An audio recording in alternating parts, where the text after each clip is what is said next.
কিছু স্বাদ থাকে যেগুলো শুধু জিভে না, মনের ভিতর গিয়ে বসে।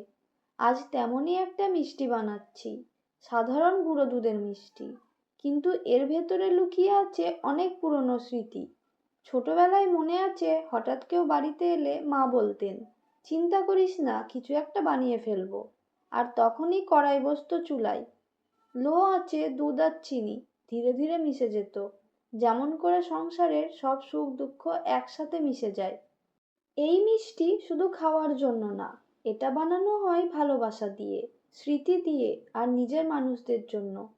আজ যদি কাউকে মিষ্টি খাওয়ান, একটা হাসিও উপহার দিন, কারণ কিছু মিষ্টি মনকেও মিষ্টি করে তোলে।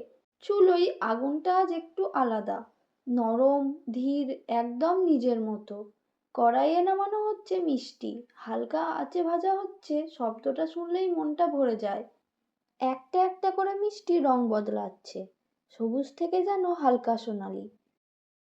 এই সময়টাই তাড়াহুড়ো করলে চলবে না, ভালো জিনিস তৈরি হতে সময় লাগে।